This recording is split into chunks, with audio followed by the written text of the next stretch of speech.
গভীর রাতে সাবরুম বাজারে উচ্ছেদ অভিযান প্রশাসনের।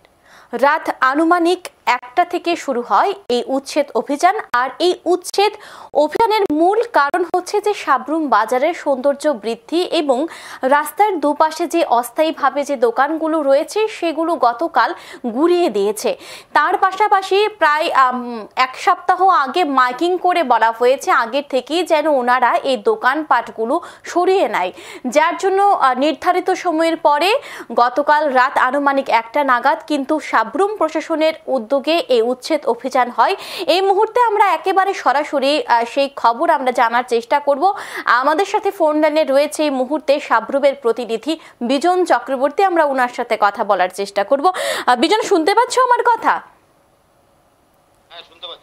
এই যে উচ্ছেদ অভিযান গতকাল রাতে সাবরুম প্রশাসনের, ঠিক কি উদ্দেশ্য নিয়ে এই উচ্ছেদ অভিযান?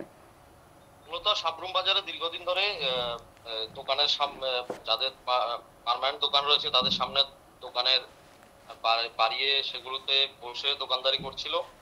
এরপরে সাবরুম নগর পঞ্চায়েতের পক্ষ থেকে এবং মহকুমা প্রশাসনের পক্ষ থেকে একটা সিদ্ধান্ত নেওয়া হয়েছিল। সেই সিদ্ধান্ত মোতাবেক বারবার ব্যবসায়ীদের জানানো হয়েছিল যারা রাস্তার পাশে দোকান করছে কিংবা বাইরে রাস্তায় দোকান করছে রাস্তার পাশে তাদেরকে মাইকিং করে বলা হয়েছিল উঠে যাওয়ার জন্য এবং অনেকজনকে নোটিশও দেওয়া হয়েছিল। সেই নোটিশ ধরানোর পরেও তারা উঠেনি, যার ফলে বলা চলে যে গতকালকের এই উচ্ছেদ অভিযান। কিন্তু এই উচ্ছেদ অভিযান করতে গিয়ে যেটা নগর প্রশাসন জানিয়েছে যে সাবরুম শহরের সৌন্দর্য বাড়ানোর জন্য এবং যানজট কমানোর জন্যই তাদের এই অভিযান।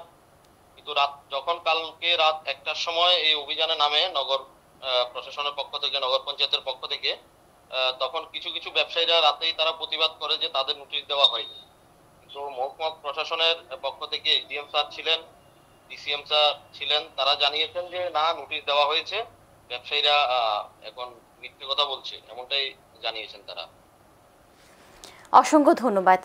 এই গতকাল রাতে যে উচ্ছেদ অভিযান শুরু হয়েছে সাবরুম বাজারে, মূলত একটি কারণেই সেখানে উচ্ছেদ অভিযান করেছে, যে যানজট সৃষ্টি এবং সাবরুম বাজারে সৌন্দর্য বৃদ্ধি।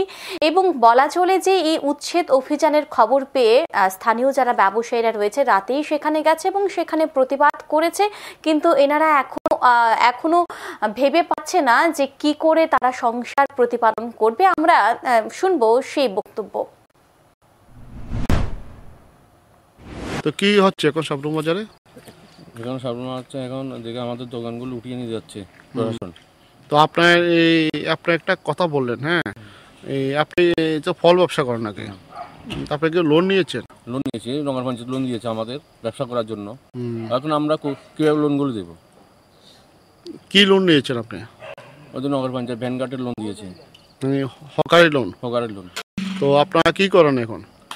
এখন দেখি না কি করছে, আমাদের তো টাকাই দেয়নি, এটাকে ভেঙে নিয়ে যাচ্ছে সব। আপনারা কি মানে নগর পঞ্চায়েতের রাস্তার পাশে কি দোকানদারি করেন? রাস্তা দীর্ঘ 15-16 বছর দোকানদারি করছি। তো আজকে কি হচ্ছে? এখন দেখি আমাদের সব উঠিয়ে নিয়ে যাচ্ছে সব। বর্তমানে ওনারা কি করবেন ভেবে কিন্তু কুল কিনারা পাচ্ছেন না। আবার কেউ কিভাবে ঋণের কিস্তি দেবে সেটাও কিন্তু ভেবে কুল কিনারা পাচ্ছেন না। এবং এখন তাদের দাবি যে তাদের যেন অন্যত্র জায়গায় ব্যবসা করার সুযোগ করে দেওয়া হয়। এখন দেখার বিষয় প্রশাসন কতটুকু সাহায্যের হাত এদেরকে বাড়িয়ে দেয়। এখন সময় বিরতির, সঙ্গে থাকুন।